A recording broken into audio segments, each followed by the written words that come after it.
Hello everyone, this is Cookies, and turn 13 rolled. So let's go ahead and get to recording. Alright, so we get a messenger from TNG. Hi Cookies, Patala calling my bluff really set my momentum back further than I anticipated. Body Ethereal is a huge problem for me, which is why I wanted to rush them as soon as possible when I saw they were recruiting Nagarajas instead of Yogis and Gurus. I ran some tests of my current army against what mages and Naga warriors I know Patala has left with about 35 cap PD, and it doesn't look good.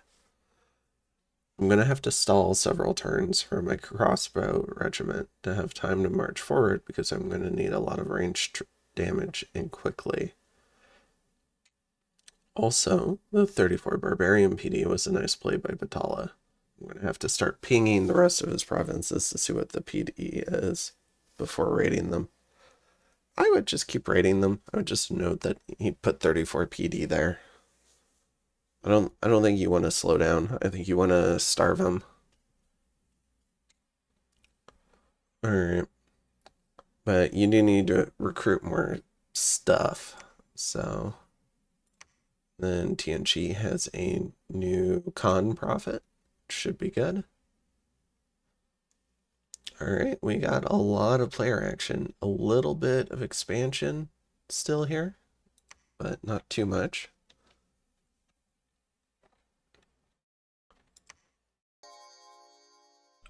I don't know about this. Okay.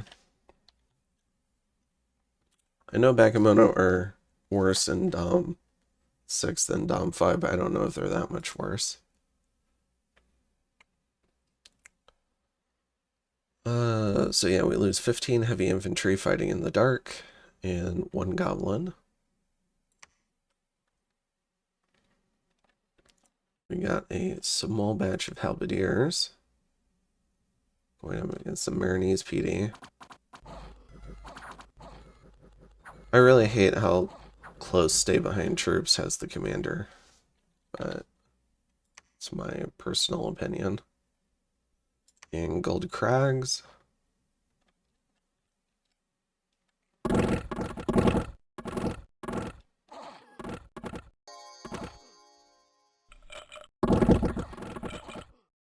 Should work.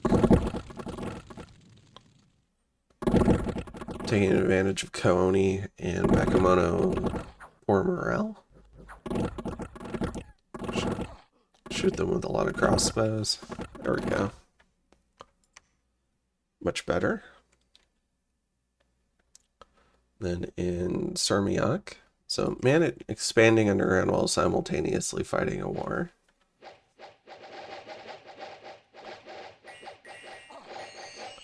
Yeah, so this cat has 3 magic attacks. I don't think you should be overly afraid of Body Ethereal, but we'll see. Do have some Nagarajas getting Body Ethereal here.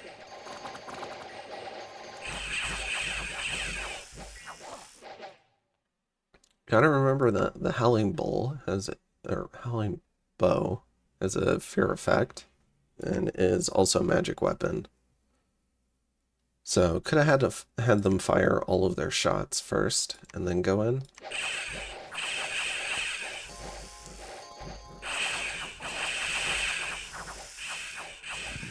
Cat needs to get in there.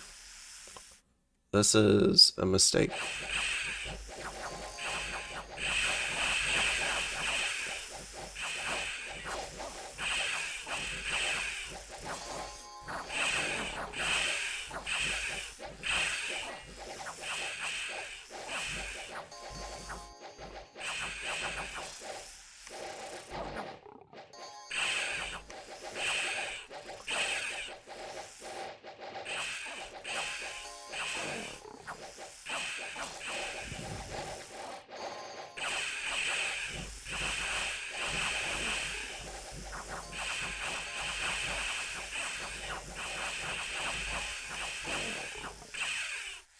Oh, this cat isn't doing anything about what you would want it to do.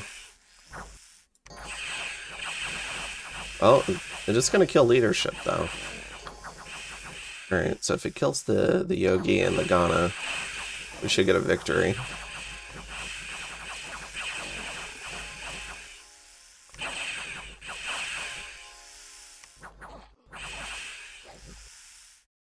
Oh, except he's got a lot of Nagarajas still. Never mind.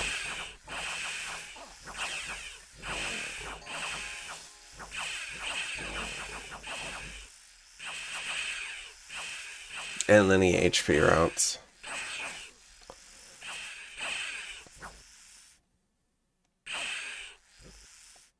Yeah, if the cat were in there from the start, he would have won that easily.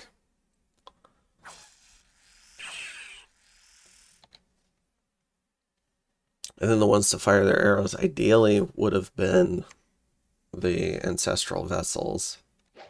And then maybe you risk the heavy horsemen in melee.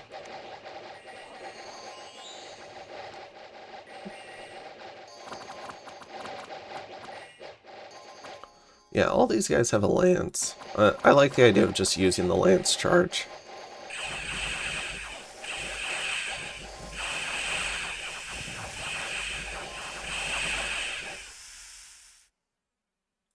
What was the cat even doing for the buff cycle? Personal region, gift of the hair. And then he was on what? Attack rear? Attack closest?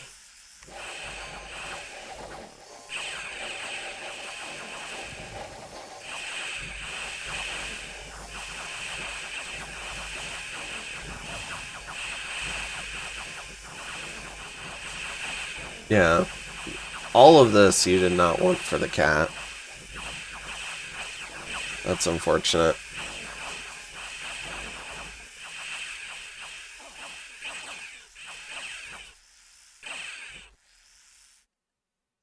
Okay. But still killed a lot of Patala. He did lose a lot himself, though. The Barb Heavy Horseman can be replaced. He did lose 15 Ancestor Vessels. That sucks. Tiger is still good, though. He killed most of the Patala leadership. So there's 5 Naga Warriors and 3 Nagarajas. Yeah, let the PD stick around too long. Probably wanted a really good surround with the Barb Heavy Horseman to help the Ancestor Vessels. Alright. I am a little bit curious about the gold cost. This is a huge win for Patala. So let's go ahead and see just how huge of a win. 15 times 50. So we have 750, 40, 25. Well, let's call that 45. Oh, whoops. Kind of did that wrong. 45 times 25. There we go. And then plus 100. So that's 1,975 gold for Tianchi, plus whatever they lost in the retreat. 105, 225.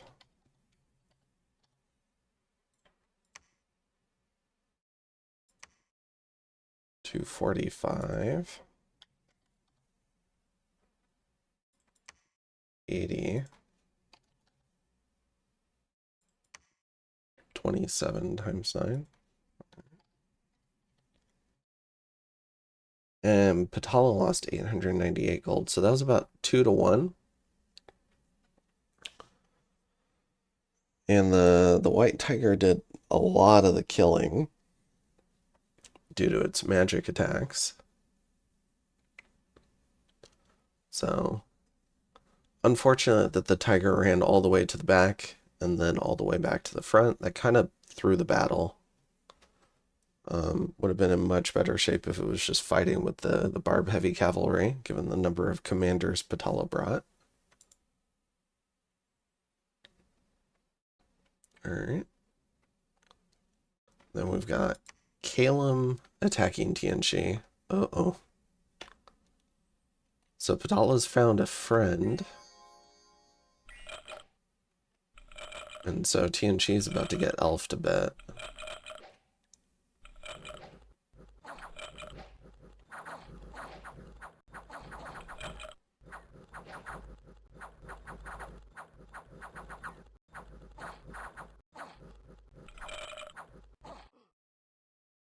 Okay.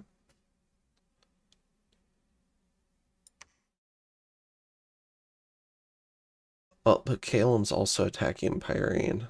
What is going on? Okay. Atlantis attacking underwater. Small group of Ice Guard. Should be able to handle Ichthids as long as the commander doesn't get killed. I would think. They're actually getting wrecked. Okay, maybe needed more.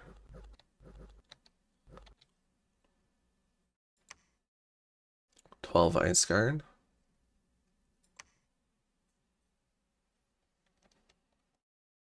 Got a group of Cambion Knights here. Alright, so this group found one of man's melee, or like human army contingents.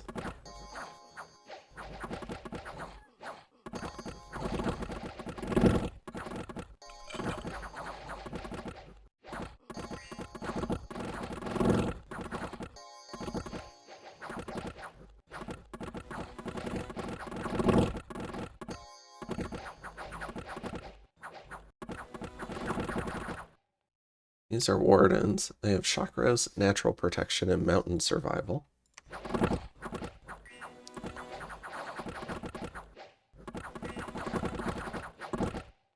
Wait, what did I say?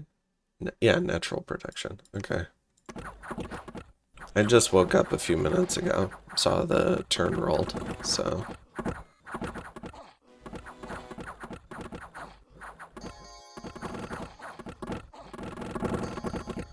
Looks like man's got it.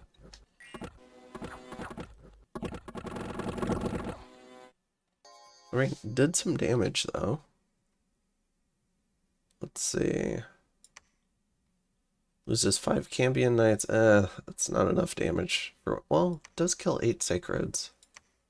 But a Cambion Knight is 95 gold and a Warden is 26 gold. So they spent their lances on heavy infantry and militia from the PD, and then got into melee with the Wardens. Okay. That was pretty efficient by man. And then Calem's also attacking Pyrene. Calem's just attacking everyone right now.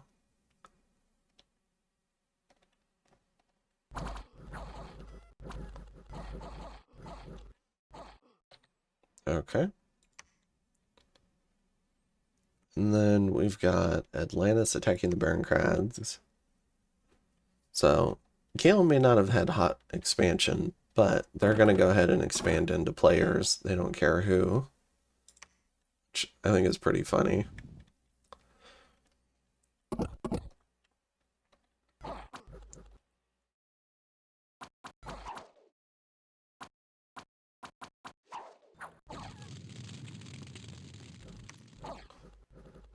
So the Atlantis Dragon taking another Patala province. They still think they're Vulturing, but Patala might have actually... I think Patala would be making much more resistance out of this if Atlantis weren't Vulturing them. But I think it's... They're slowly pushing the knife into their back. Alright. Then Bonelands. Got a bunch of Earthbound.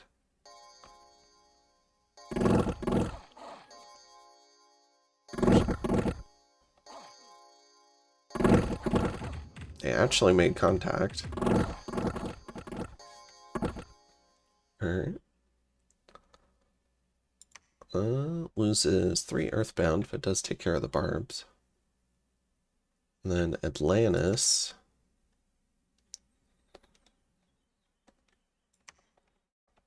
This looks like enough. But I also thought the last province had enough. But this is also just Triton Guard.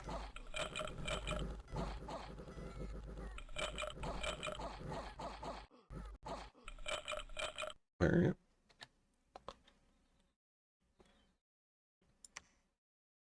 Loses 1 Ice Guard. TNG attacking Patala. Or pinging, I guess. That's a sizable amount of PD. Marignon in Stonegrave Mountains. I don't think you want to be too scared of PD as TNG. You just need larger raiding parties.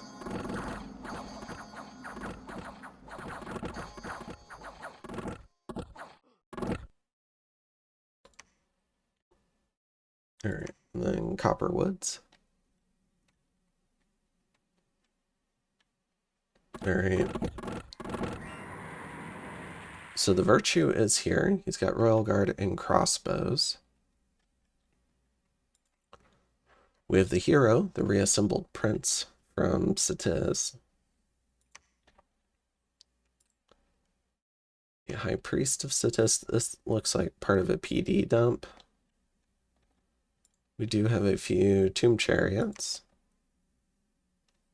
A certain amount of undead and a handful of whatever living stuff he's hired.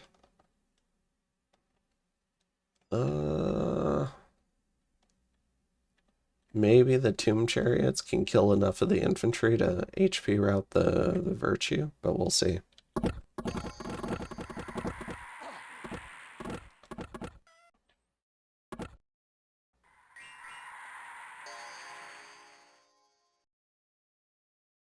Let's see where the Virtue lands.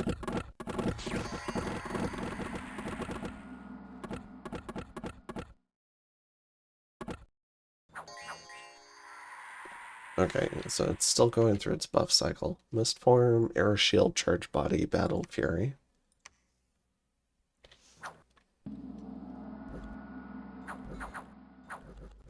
These banishments are pretty important.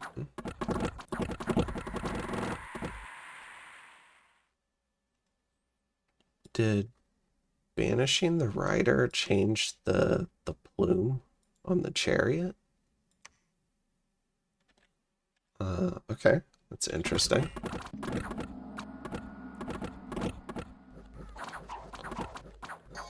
Alright, so let's see where the Virtue landed. Back here on that priest.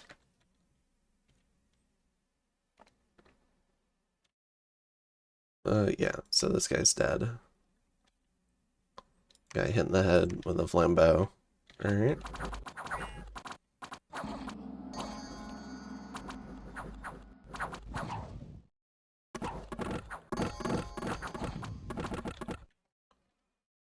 Now, unfortunately for Sitiz, this guy's also back here with no bodyguards.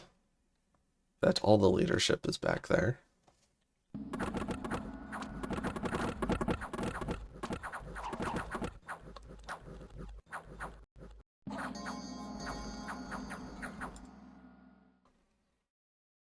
Okay, so the reassembled prince. He's not... Is he immortal? Oh, he is immortal. So he'll be back.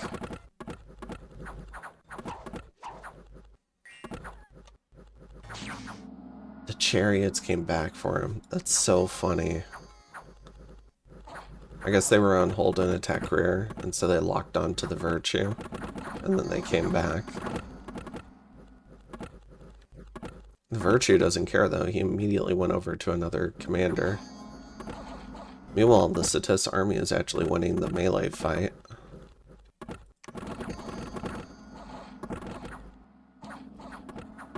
Well, they were. Until all the leadership ran.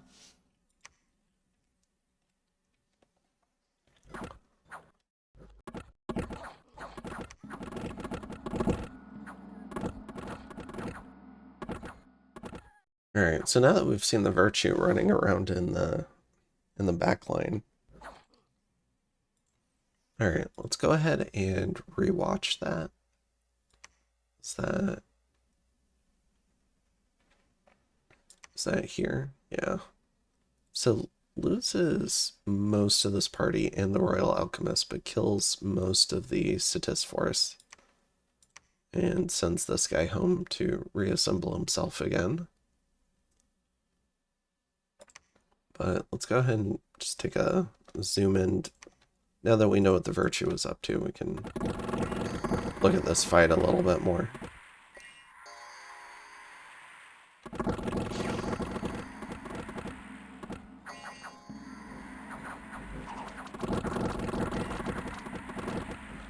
So we see poison slings set in here. That's what killed a lot of the Royal Guard, because they did have body ethereal put on them.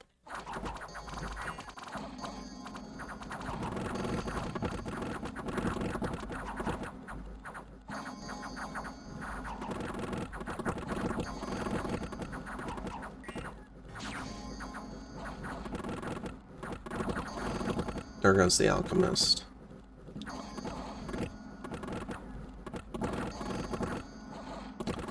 Yeah, these two Royal Guard were just enough to help protect the crossbows. Alright.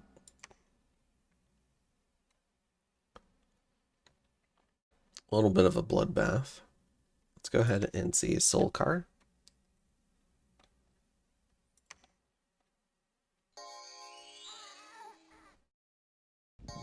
Some more imps and Cambion Knights. Nothing home for man, though.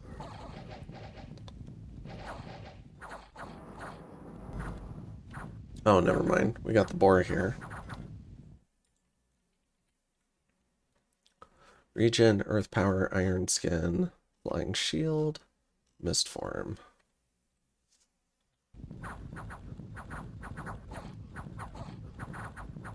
This looks like it's going to cost Pyrene another double party of Cambion Knights.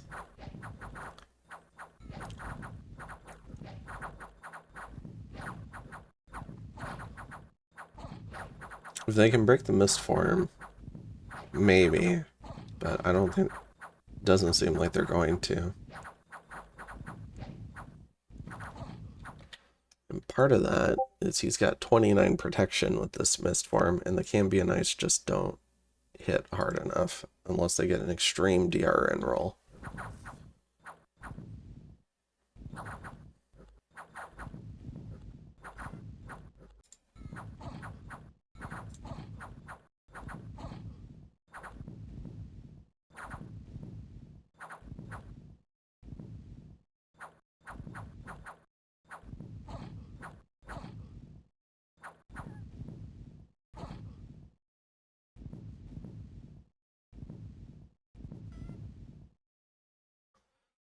Alright, so the boar triumphs again.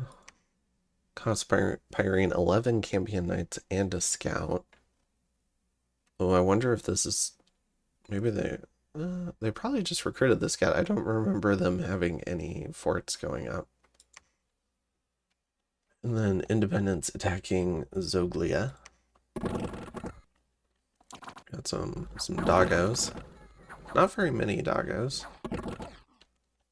I've certainly been attacked by more.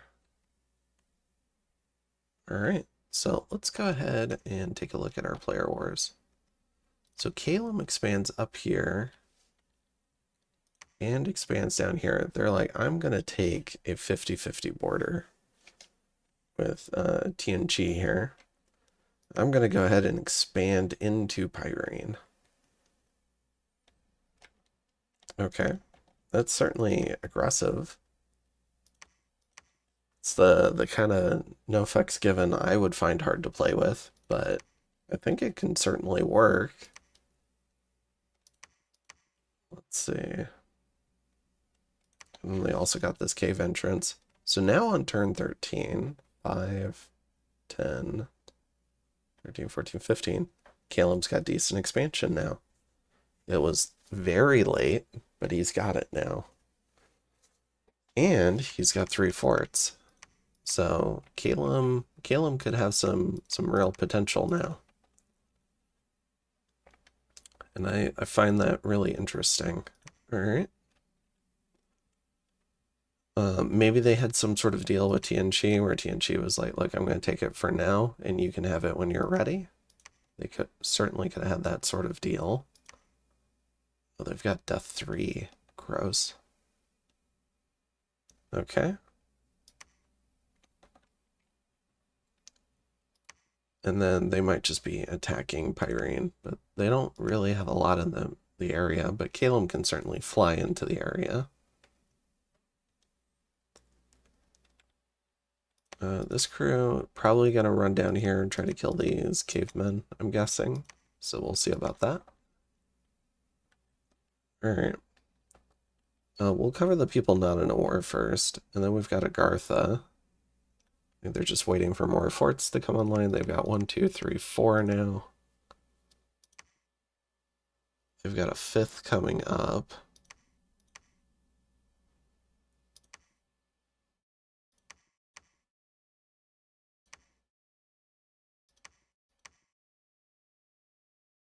And I suspect that they're maybe building one here. I think we'll see next turn that this pale one is building a fort. And it wouldn't surprise me if he left a scout under these cavemen. 20,000 population province, though. Considering the cave population nerfs, that would be an amazing province to get for Agartha, because they do get an income bonus for caves. I think LA Agartha gets a PD bonus for cave forts as well. So that would be a really good gift for them if they could go get it. We see a 200 stack. Just kind of sitting here for the moment. Maybe they're gathering in Roca because it's in between 3 of the forts. And then I'm assuming they're also going to be slowly coming up with priests to try and get their Dracolich back.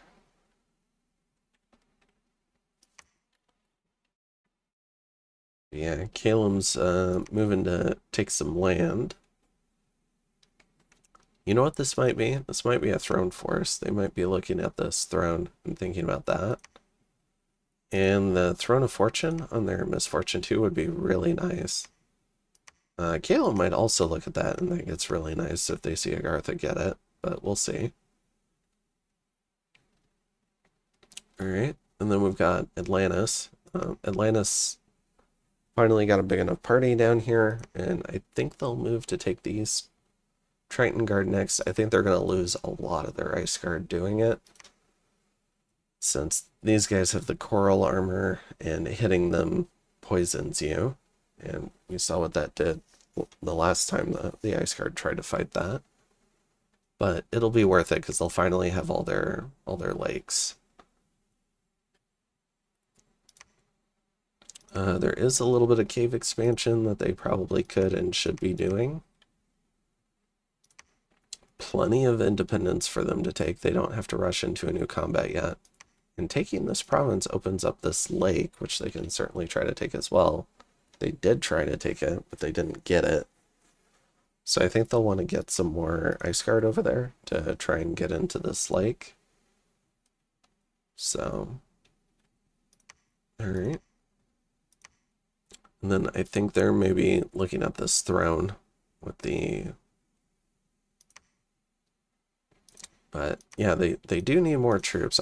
Ice Guard just take a lot of resources to make. So, let me see. No, not Calum, Atlantis. Here we go. So 37 resources, 39, and 32. So it can certainly take a little while to mass them, but I mean they're just continuing to get to expand, which I really like. They're not having to fight any player wars. They have access to these 3 provinces, this throne now, this other throne, a couple of caves. So they've got this cave and they've got this cave that they could enter. So plenty of independence to fight. No reason to pick a player war if they don't want to. And it also lets all their infrastructure come up safely. Alright, so let's talk about the player wars. We'll start with Patala and Tianchi again. So Patala correctly predicts a big raid on their farm.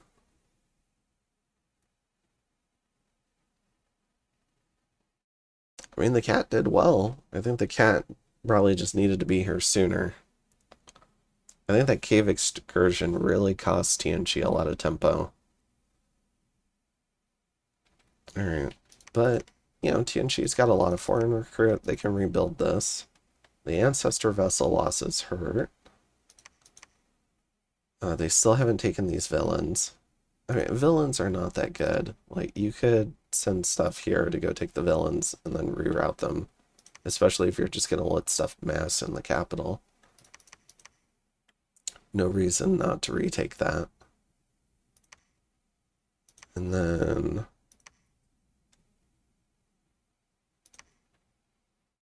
yeah, just need to keep trucking stuff to the front line. You're always going to want more stuff on the front line, in my opinion. Alright. Looks like he maybe pillaged here.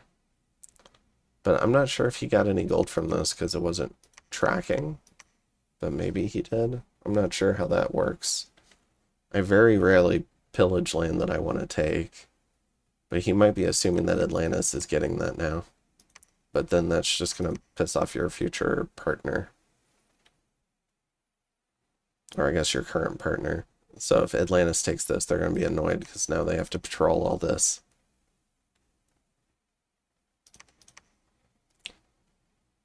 Alright.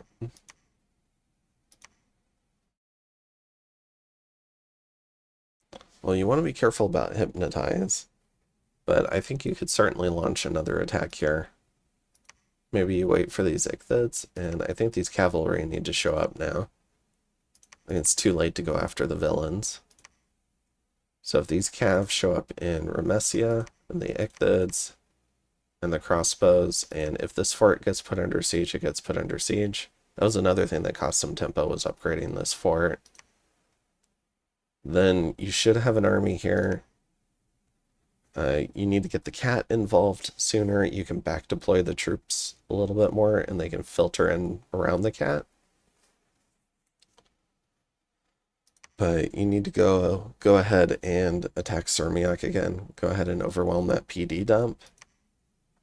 And get back on the capital. Everything was good while he was on the capital, but Potala wasn't making any income. They couldn't do any PD dumps. They couldn't recruit. Alright. Let's go ahead. But yeah, it's been a really entertaining war. Potala's been playing extremely well from the back foot after their somewhat mediocre expansion. I mean mediocre somewhat in the negative context, but also in the context that they were one of the two players without an expander. So of course it was going to look slower. Relative to everyone else, it was slow, but almost everyone else had an expander. So, alright. 3, 4, 5. Yeah, just gotta get to recruiting. Probably stop getting distracted with other stuff, upgrading forts. I don't know if he's spending a lot of gold on fancy mages, but you need to be full foreign rec. You need to be getting commanders. And really pumping out those barb heavy horsemen. So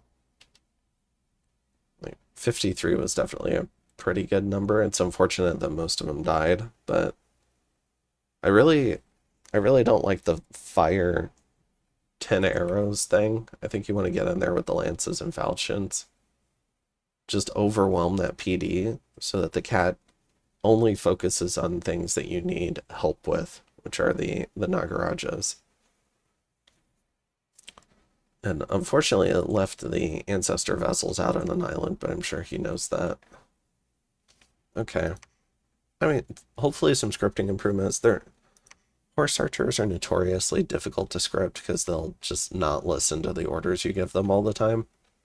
So they'll kill whatever initial squad that they kill, and then they'll do a bunch of arrow fire for some reason. They have like some weird default behavior. But these all look like they were on fire, whereas these look like they were on attack. And if these are on attack and these are on fire, you're just leaving your sacreds out on an island. Maybe trying to preserve siege chaff. But I think you just want to get in there and kill all this stuff, put a lot of these guys on attack rear. Maybe have the ancestor vessels on attack closest. And then the cat just needs to be put onto like the really dangerous things, which are these Nagarajas. Okay. But I mean that's how I would have done it. I'm not sure if it would have worked any better, but and it's all backseat driving. It's a lot more difficult when you're in the game and you have all these concerns and worries and shadow boxing. It's like, you know, what if Patala has, you know, a dormant god that's about to wake up? Maybe you're wondering about that, or you're concerned about huge PD dumps. But I think when you pick an early war like this, you just got to commit and go all in. So upgrading this fort, sending the cat downstairs, that was probably a little greedy. But yeah, I think at this point you get everything into Remesia and you just go into Sermiak again. Or you get everything into Rom up here and you go into Bogotan, because then you'll force them to PD dump 3 separate provinces. And there can be value in that. So, in fact, that may be like the better move, because then you don't have to fight this 20 PD or this 34 PD. You can just gather everything here, force them to PD dump a new province, go attack Bogotan, see if you can win that one. And then if you do win Bogotan, I think you acknowledge that the cap fight's going to be more difficult, and you're going to need to hire more. So you keep funneling more reinforcements in, and you do something like clear out this PD dump. Or maybe you send your whole army down to Sermiak and you clear this PD dump. But this would be the safe one to get, and then you could come back down to Bogotan. And then all your reinforcements can meet up in Remesia, and then you could attack Sermiak with all of, like, your full army, try to clear this PD dump, and then go on Patala. Try to clear that PD dump. But, I mean, Patala's just been putting all of their gold into PD dumps for the most part. So if you can clear those, you'll be in pretty good shape, because the armies aren't very big yet. But we'll see. And he should know about both of these PD dumps. He just attacked this one. He doesn't know about this one, I don't think. No, he pinged it. So he knows about the three big ones. So he can devise a plan around that. Alright. Let's go ahead and... But yeah, we'll see how Tianchi recovers from this. He's had a couple of nasty defeats after some very early success. But he should still have a significant resource advantage, especially with Atlantis vulturing. All these defeats mean is Atlantis is going to get more and more of Patala. So that Black Dragon might come down here and take this cave, and then it might go cave exploring, or it might take this swamp. You know, the Atlantis is just kind of being opportunistic. They're not doing a lot of the fighting. They're being pretty safe about it too. But they're not aggravating Tianchi yet. But if you don't start making significant progress, then they might start considering just taking Patala for themselves. But this has been a tremendous cap defense from Patala. I've really enjoyed watching it. Alright. So Man brings the board back to catch Pyrene's raiders. There were 3 armies here. Where did they go? So one went underground. Oh, interesting. This is also greedy. But he's being a lot slower and more methodical about this. And he might know about Calum attacking Pyrene as well, so he might not want too much more which is interesting. I think he's just trying to kill Cambion Knights.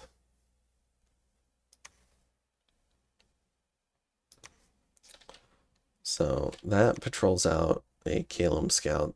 This defeats a Pyrene Force. Okay, this was so budget. If it was like 15 Bakemono, it might have won, but Kooni are still somewhat good as long as they aren't routing.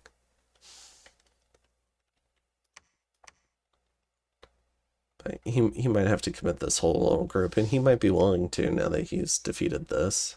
Although there is a Pyrene Priest here.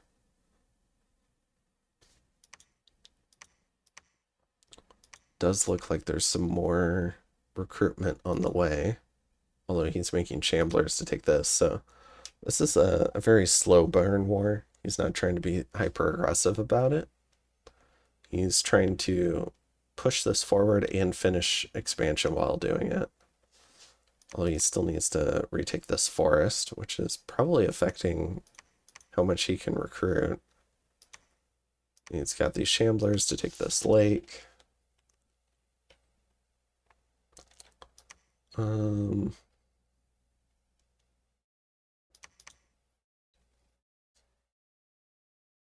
still not sure what Pyrene does about this boar.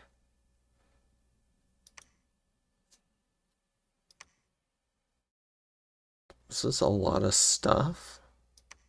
Maybe this army could go here next turn.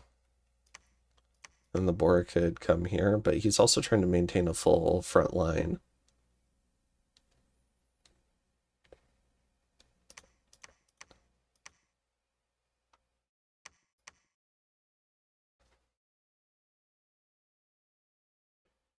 I think the board could just go straight into Toledo. But then you're kind of far away from over here. And this cap defense looks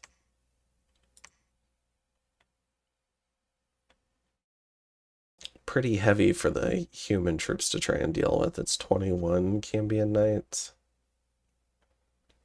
That might be enough mass behind the charge to kill a group like this. Yeah, this only has 7 wardens. It's a lot of normal crossbows.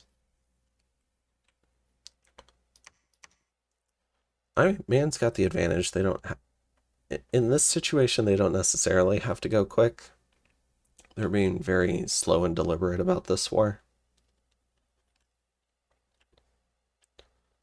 Okay, and then we've got Marignan and Tianchi. So, Satissa's dragon dying in expansion. Coming back to haunt them a little bit here. Oh, we did have an assassin kill this scout, too. Okay.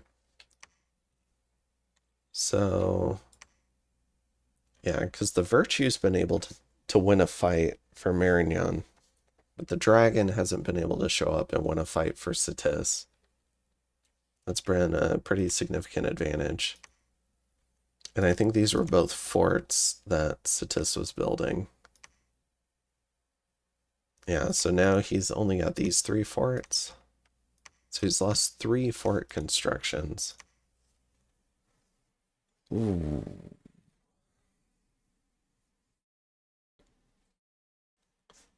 I mean, that's a pretty significant blow. That was probably a luck event's worth of gold.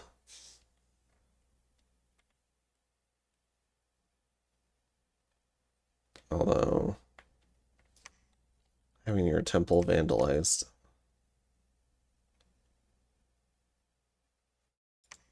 Trying to see if you might have had like a big gold event.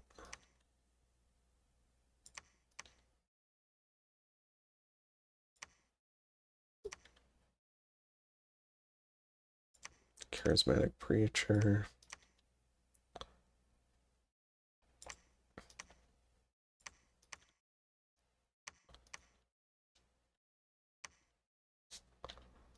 Looks like just some gym events. He might have just had, like, he might have just spent a lot of his gold on this. Alright, so now that he's lost 3 fort constructions, at least this one's finished. These two, well, this one also finished. But it looks like he's upgrading it. So he's spending all of his money on forts. Not probably enough money being spent on halberdiers. I'm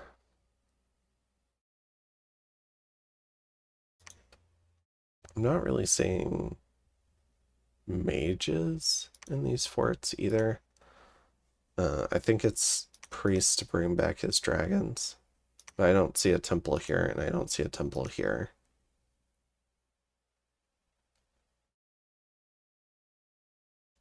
Okay.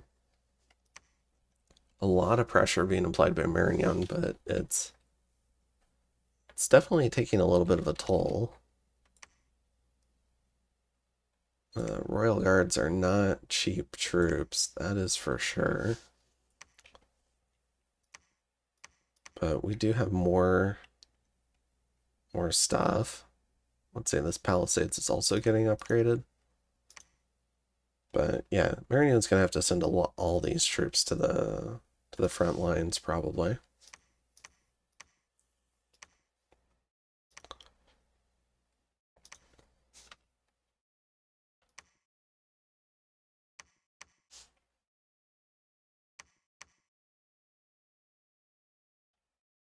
I'm shocked no one attacked Caleb. I really am.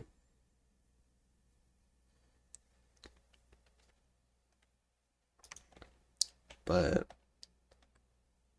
yeah, I think Marignon's got the advantage. They need to get more troops to the front line so they can really push it forward. Because you really do need that critical mass to push through stuff like PD dumps, as Patala's shown. Alright. I was wondering if he was building even more forts. Okay. So Satish should have 4 forts. They're going to be able to recruit quite a bit of stuff.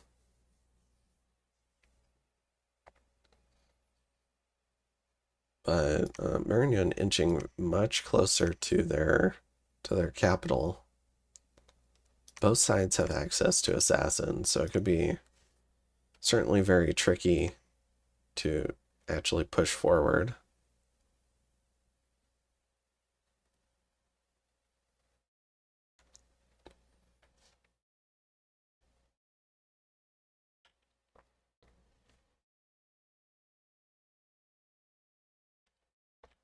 But, I mean, Marignon's already costed us 3,000 gold in fort construction, so imagine this war is going to continue, though.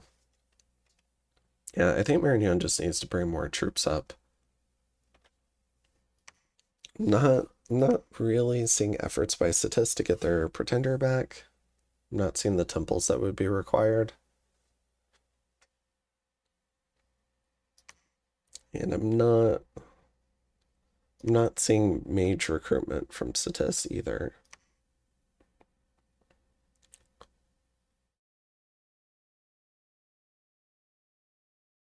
It seems like he's making halbs and forts. So I am a little bit concerned, but I mean enough garbage could certainly try to defend him. I'm not sure what that garbage does against the virtue.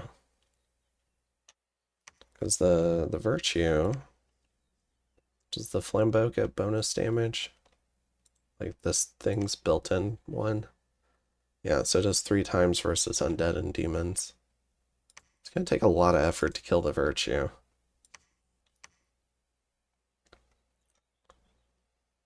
Yeah, maybe the poison slingers are the trick. Does it have poison resist? Yeah, so it doesn't have poison resistance, so you could try to poison it out with slingers. Okay. So Marignon does have to be somewhat careful. Now they might think because they've destroyed 3 forts that they've got all the momentum, but little did they know that Sitis was building 6 forts. So I think that's it for this one. I think we've talked about everyone. So what I am loving is all the player wars on turn 13. This has been incredibly entertaining. And I hope people don't mind my 2020 hindsighting efforts as part of Omniscience. And if you've got corrections, please leave them in the comments. Thank you, and have a good one, guys. Later.